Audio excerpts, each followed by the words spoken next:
Hello friends, business finance management की video series में आप सबका स्वागत है। मैं हूं पराग कक्कया, आपका फाइनेंस कोच। फ्रेंड्स, आज के इस वीडियो में हम सीखेंगे sales versus profit versus cash.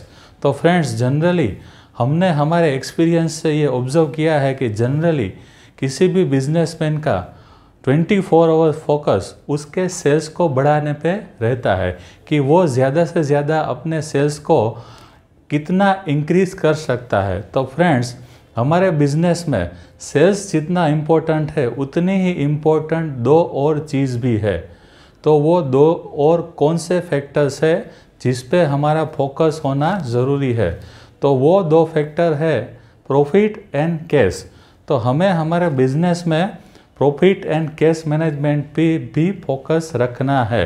तो इसको हम एक एग्जांपल से समझते हैं कि सपोज़ आज 25 फरवरी है और आज की तारीख में मेरे बिजनेस का टोटल टर्नओवर 1 करोड़ रुपए का है और मेरा प्रॉफिट मार्जिन 10% है और मैं अपने कस्टमर को 1 महीने की क्रेडिट प्रोवाइड करता हूँ।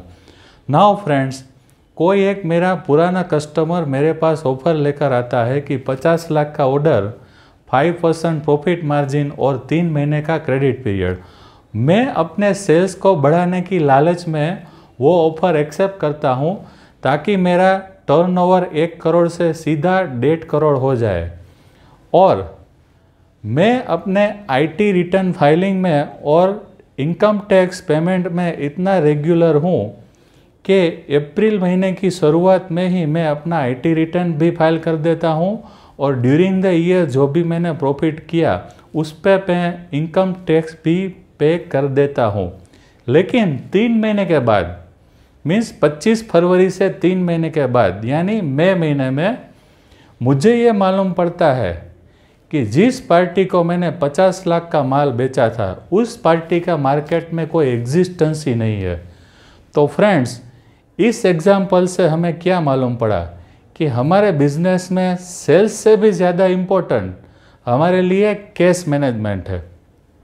दूसरे एग्जाम्पल से हम समझते हैं कि आज की डेट में लास्ट पूरे महीने का मेरा जो प्रॉफिट है वो 1 लाख रुपए का है और मेरा कैश एंड बैंक बैलेंस दोनों मिला के 50,000 रुपये का है और मुझे मेरे एम्प्लॉय को 80,000 का सैलरी पे करना है।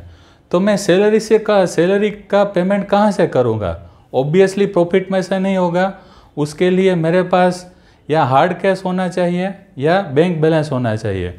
तो वो 80,000 का सैलरी पे करने के लिए कैश एंड बैंक बैलेंस 50,000 ही है, वो इनसफिशियंट है। तो फ्रेंड्स, इस एग्जाम्पल में भी हमने मालूम पड़ा कि हमारे बिजनेस में सबसे ज़्यादा इम्पोर्टेंट कैश है। तो फ्रेंड्स, हमें भी हमारे बिजनेस में इस तरह फ्रीक्वेंटली चेक करते रहना है कि हमारे बिजनेस का कैश पोजीशन क्या है। तो फ्रेंड्स, आज के लिए इतना काफ़ी। नमस्कार।